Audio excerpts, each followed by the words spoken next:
The chandeliers in the Grandview Hotel's ballroom cast golden light across white tablecloths and Cristaworld.L glasses, creating an atmosphere of refined elegance that 17-year-old Emma Rodriguez had only ever seen from the service corridors. Tonight, however, she sat at one of those pristine tables, her phone clutched in her hand, her heart hammering with a mixture of embarrassment and defiance. Emma wore her school uniform, a black sweater vest over a white collared shirt with a red tie, because it was the nicest outfit she owned. Her blonde hair was pulled back simply, and she wore no jewelry except for the small silver cross her grandmother had given her before she passed. She knew she looked out of place among the wealthy diners in their expensive suits and designer dresses, but she held her chin up anyway. This was for her mother. Across the ballroom, partially hidden behind a marble column, stood 18-year-old Nathan Ashford. He wore a navy suit that cost more than most people's monthly rent, his brown hair styled perfectly, everything about him screaming wealth and privilege. But right now, his face showed only confusion and growing concern as he watched the scene unfolding at Emma's table. He'd noticed her the moment she walked in. It was hard not to notice someone in a school uniform entering the Grandview's exclusive dining room. But what really caught his attention was the man sitting across from her. 40-something expensive suit, looking at the teenage girl with an expression that made Nathan's stomach turn. Nathan had seen that man before, at his father's business dinners. Richard something or other, a real estate developer with a reputation for being ruthless in business and questionable in his personal life. And now he was on what appeared to be a date with a girl, young enough to be his daughter. Nathan moved closer, staying out of sight but within earshot. His father had taught him to trust his instincts, and every instinct he had was screaming that something was very wrong. "So," the man was saying, his voice smooth and practiced. "Emma, is it? That's a lovely name. Your profile said you're 17? Emma's hand tightened around her phone. "Yes, sir." "No need for sir," the man said with a smile that didn't reach his eyes. "Call me Richard. And you said in your message that you're willing to do this for $4? Nathan's blood ran cold. $4? What kind of date? "Yes," Emma said, her voice steady despite the tremor Nathan could detect underneath. $4. That's what the app minimum is for a companion dinner. Nathan's mind raced. He'd heard about these apps, websites and services where people could hire companions for events, usually legitimate, but sometimes not. And if Emma had set her rate at the absolute minimum allowed, she must be desperate. "That's remarkably reasonable," Richard said, leaning forward. "Most girls ask for much more. Which makes me wonder, what's a pretty young thing like you doing on a site like that? Money troubles?" Emma's jaw tightened. "My mother lost her job. We need help with rent." "I see," Richard said, and his smile grew wider.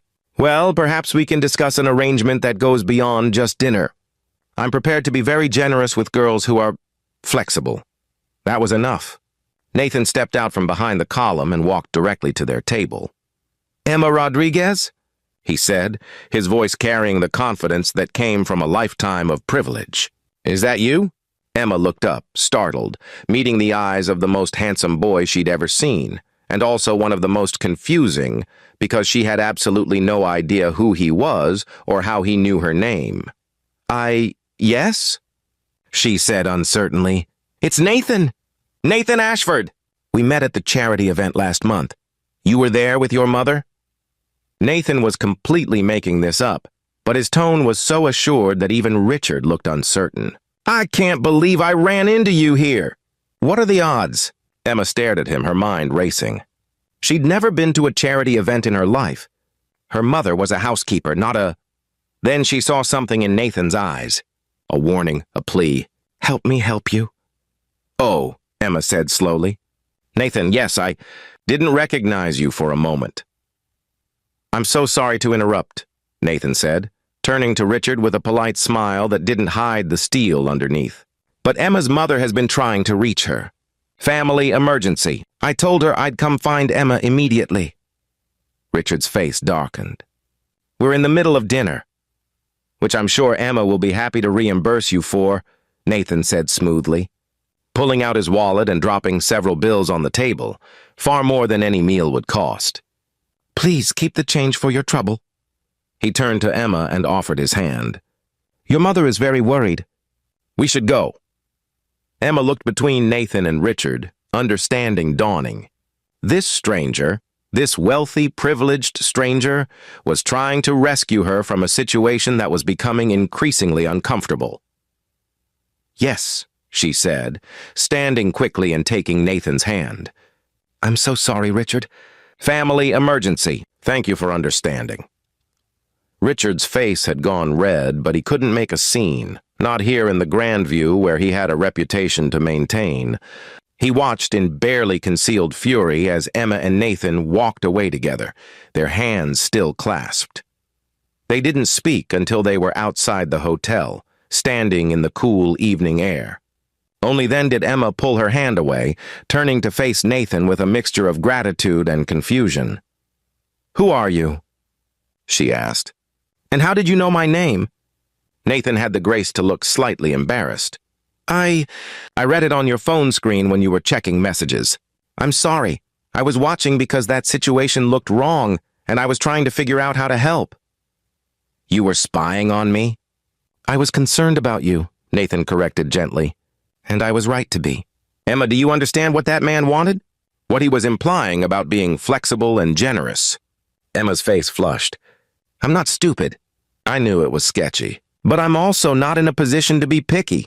Her voice cracked slightly. My mother lost her job 3 weeks ago. We're being evicted next month. I thought if I could make some money, even a little bit, it might help. The app said it was just for companion services, dinner dates with lonely people. I thought I could handle one dinner, get some cash, help my mom. Nathan's chest tightened. Where does your mother work? Or where did she work? She's a housekeeper at the Ashford estate, Emma said, then stopped, her eyes widening. Wait, Ashford, your name is Nathan Ashford. Are you? Yes, Nathan said quietly. Robert Ashford is my father. Emma took a step back. Oh my God, your family fired my mother. What? No, we didn't. 3 weeks ago. She'd worked there for 12 years, and they let her go with 2 weeks severance and no explanation. Emma's eyes flashed with anger. And now you're here what, trying to play hero? Trying to feel better about what your family did? Emma, I swear to you I didn't know about this. Nathan ran a hand through his hair, his mind racing. His father had mentioned some staff changes, but Nathan had been away at a debate tournament, not paying attention to household matters. But I'm going to find out what happened. What's your mother's name? Maria Rodriguez, Emma said. Not that it matters. People like us are disposable to people like you. The words stung because Nathan knew there was truth in them. He'd grown up in a world where people were often reduced to their function, their utility. But his parents, his mother especially, had tried to teach him better, had taught him to see people, to value them. Emma, please, give me a chance to make this right. Let me find out what happened with your mother's job. And in the meantime, we're still being evicted. We still have no income. Nathan pulled out his wallet again. Emma's eyes narrowed. I'm not taking charity from you. It's not charity, Nathan said. Consider it a loan, an advance on what my family owes your mother if she was wrongly terminated. Please, just enough to cover your rent. This month while I sort this out. Emma stared at the bills he was holding out. More money than she'd make in a month of dangerous blind dates. Pride warred with desperation. Finally, desperation won. A loan, she said firmly. I'll pay you back. Every cent. I know you will, Nathan said, though honestly he had no intention of ever collecting. Can I have your phone number? So I can let you know what I find out? Emma hesitated, then rattled off her number. Nathan entered it into his phone, then looked at her seriously. Emma, promise me you'll delete that app. Delete your profile. Whatever you need, however bad it gets, don't put yourself in danger like that again. I can take care of myself, Emma said, but her voice was less certain than her words. I know you can, Nathan said gently, but you shouldn't have to. Not like that. To help, Catherine said, smiling at Nathan. And because... Next morning, Nathan walked into his father's study with a determination he usually reserved for debate tournaments. Robert Ashford looked up from his newspaper, surprised to see his son up so early on a Saturday. Nathan. You're home early from the tournament. How did it go? We won, Nathan said shortly. Dad, I need to talk to you about Maria Rodriguez. His father's expression shifted slightly. What about her? Why was she fired? Robert set down his newspaper carefully. That's a personnel matter, Nathan. Not really your concern. It became my concern when I found her 17-year-old daughter on a blind date app trying to make money because they're being evicted, Nathan said, his voice hard. So I'm asking again, why was Maria fired? His father sighed. Your mother didn't want you to know. There was an incident. Some jewelry went missing from the guest bedroom. Nothing was proven, but you assumed it was Maria because she was the housekeeper in that area, Nathan finished, anger rising in his chest. Did you investigate? Ask her about it? Give her a chance to defend herself. Nathan, these situations are delicate. She worked for us for 12 years, Nathan interrupted. 12 years of loyal service and you fired her based on an assumption? How do you know it was an assumption? Robert challenged. Because I know Maria Rodriguez, Nathan's mother said from the doorway, having overheard the conversation. Catherine Ashford moved into the room, her face troubled. I know her, and I can't believe she would steal from us. Robert, I told you we should have investigated more thoroughly. The jewelry was found in her cleaning cart, Robert said defensively. Was it? Nathan pressed. Or was it found near her cleaning cart? In the room she was cleaning? Where anyone could have placed it? His parents exchanged a look. You're suggesting she was framed? His father asked. I'm suggesting you didn't even consider the possibility, Nathan said. And now a woman who's worked faithfully for our family for over a decade is facing eviction, and her daughter is putting herself in danger trying to help. That's not the kind of family I want to be part of. There was a long silence. Finally, Catherine spoke. Robert, our son is right. We owe Maria more than we gave her. We owe her a real investigation. Over the next week, Nathan discovered he had a talent for investigation. Working with the household staff, many of whom had always liked Maria and believed in her innocence, he pieced together a timeline. The jewelry had gone missing during a large party, when there were dozens of unfamiliar people in the house. Maria had been cleaning the guest room, but so had 2 other staff members. And the jewelry had been found not in Maria's cart, but near it, in a place where it easily could have fallen from someone's pocket or been deliberately placed. More importantly, Nathan discovered that one of the temporary staff hired for the party had a record of theft that a more thorough background check would have revealed. When Nathan presented his findings to his father, Robert Ashford had the grace to look ashamed. I was wrong, he said simply. I made an assumption based on circumstance rather than character. That's not the kind of man I raised you to be, and it's not the kind of man I want to be. 2 days later, Maria Rodriguez stood in the Ashford family's living room, tears streaming down her face as Robert formally apologized and offered her job back with a raise, back pay for the time she'd been terminated, and a personal letter of apology. I failed you, Robert said simply. I didn't give you the benefit of the doubt you'd earned through years of faithful service. I'm deeply sorry. Maria was gracious in accepting the apology, though Nathan could see the hurt in her eyes that might take longer to heal than the financial situation. There's one more thing, Nathan said, looking at Emma, who'd come with her mother and stood looking uncomfortable in the elegant room. Emma, my mother runs a scholarship program for promising students. She'd like to talk to you about it. Me? Emma said, startled. My grades are okay, but your grades are excellent, Catherine said, having done her own investigation. All A's despite working part-time to help your mother. Leadership in your school's debate club. Volunteer work at the community center. Emma, you're exactly the kind of student our program was designed to help. Emma looked overwhelmed. I don't understand. Why would you help me?